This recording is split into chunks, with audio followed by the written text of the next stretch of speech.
23वां अध्याय वर्णन आंवला तुलसी जान। पढ़ने सुनने से कमल हो जाता कल्याण। जय श्री कृष्णा। आप सभी का आपके अपने चैनल पर स्वागत है। आज की इस वीडियो में हम कार्तिक माह के महात्म्य का 23वां अध्याय सुनेंगे।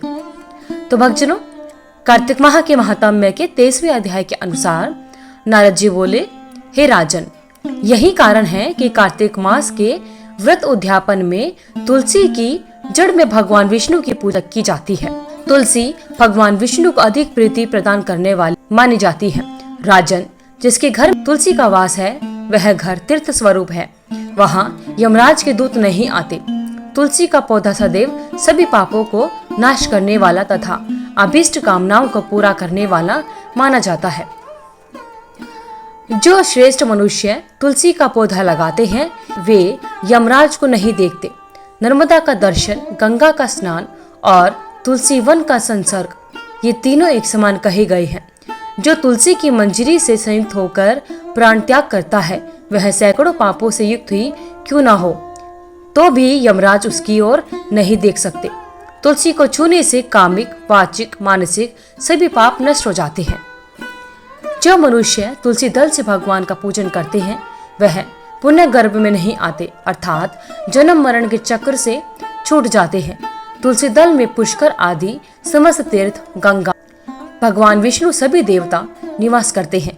हे राजन, जो मनुष्य तुलसी के काष्ठ का चंदन लगाते हैं उन्हें सहज ही मुक्ति प्राप्त हो जाती है और उन द्वारा किए गए सभी पाप उनके शरीर को छू भी नहीं पाते। जहाँ तुलसी के पौधे की छाया होती है वहीं पितरों की तृप्ति के लिए श्राद्ध करना चाहिए। जिसके मुख में, कान में और मस्तक पर तुलसी का पत्ता दिखाई देता है उसके ऊपर यमराज भी दृष्टि नहीं डाल सकते। जो प्रतिदिन आदर पूर्वक तुलसी की महिमा सुनता है वह सब पापों से मुक्त होकर ब्रह्मलोक को जाता है। इस प्रकार आंवले का महान वृक्ष सभी पापों का नाश करने वाला है। आंवले का वृक्ष भगवान विष्णु को प्रिय है। इसके स्मरण मात्र से ही मनुष्य गोदान का फल प्राप्त करता है।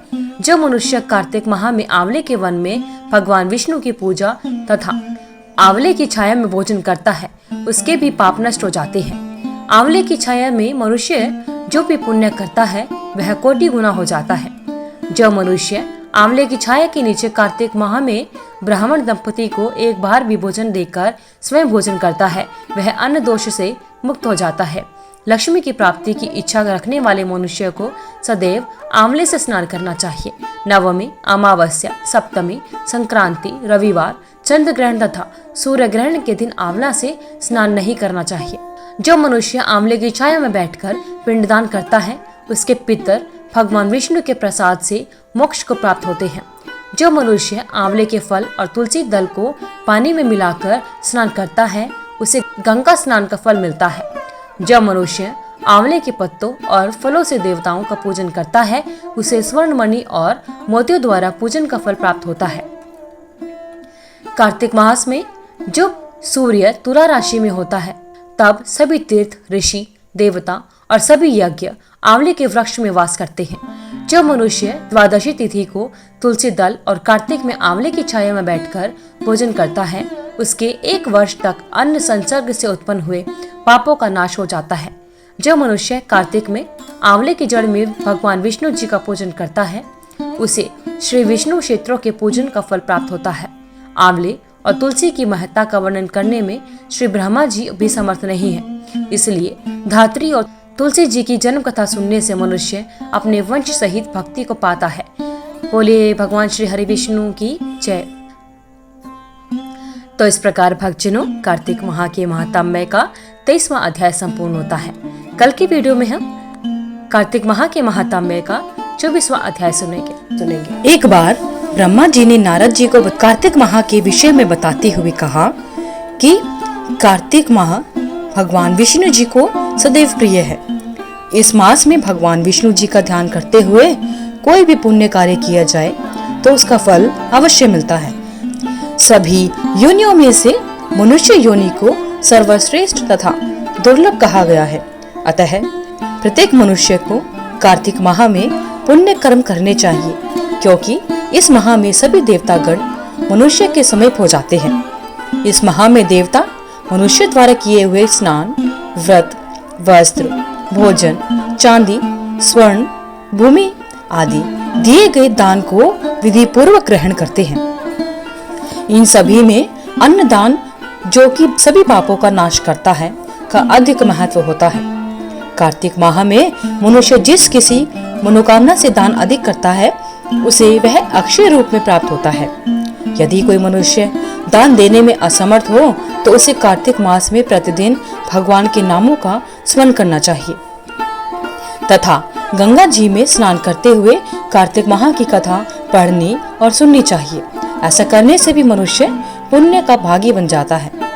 इस माह में भगवान को प्रसन्न करने के लिए किसी भी मंदिर में भजन कीर्तन करना चाहिए, स्वयं दीपदान करना चाहिए अथवा दूसरे के दीपक की रक्षा करनी चाहिए। भगवान का रूप तथा मोक्ष पद प्राप्त करने के लिए तुलसी तथा आंवले के वृक्ष को भगवत स्वरूप मानकर उसका पूजन करना चाहिए।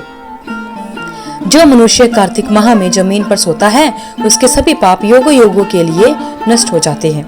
मनुष्य अरुणोदय काल में जागरण कर गंगा में स्नान कर करोड़ों जन्म के कष्टों को धो डालता है या पापों को धो डालता है। गोविंद गोविंद हरे मुरारे, गोविंद गोविंद मुकुंद कृष्ण, गोविंद गोविंद रथांगपाणे, गोविंद दामोदर माधवेति।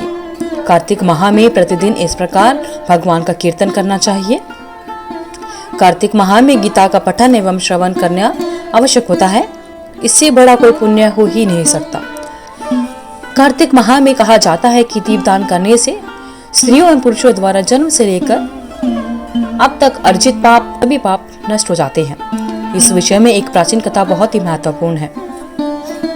प्राचीन काल में द्रविड़ देश में बुद्ध नाम का एक ब्राह्मण निवास करता था।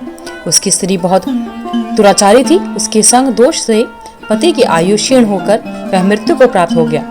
पति की मृत्यु के पश्चात भी वह स्त्री उसी घृणित कार्य में लगी रही। लोक निंदा से उसे तनिक भी लज्जा नहीं आती थी।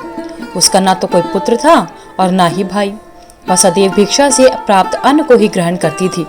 वह अपने हाथ से बनाए हुए शुद्ध भोजन को भी ना खाकर मांगकर लाए गए बासी भोजन को ही करती थी। वह तीर्थयात्रा से भी सदा दूर रहती थी और ना ही कभी उसने मंदिर में जाकर कथा या प्रवचन सुना। एक दिन कुत्स नामक एक विद्वान ब्राह्मण भ्रमण करते हुए आया। उस ब्राह्मणी को निंदित कार्यों में लिप्त देखकर उसने पूछा, ओ मूर्ख स्त्री, तू मेरी बात ध्यान पूर्वक सुन। यह शरीर पानी के बुलबुले की भांति है। एक दिन इसका नष्ट होना निश्चित है।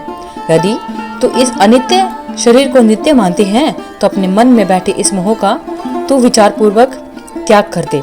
सबसे श्रेष्ठ देवता भगवान विष्णु का चिंतन कर और उन्हीं की लीला कथा को आदर पूर्वक सुन। कार्तिक माह आने पर भगवान दामोदर को प्रसन्न करने के लिए स्नान दान करके दीप दान दे और भगवान विष्णु की परिक्रमा करके उन्हें प्रणाम कर। यह व्रत विधवा और सौभाग्यवती सभी स्त्रियों के करने योग्य है। इससे समस्त पापों एवं उपद्रवों का नाश हो जाता है।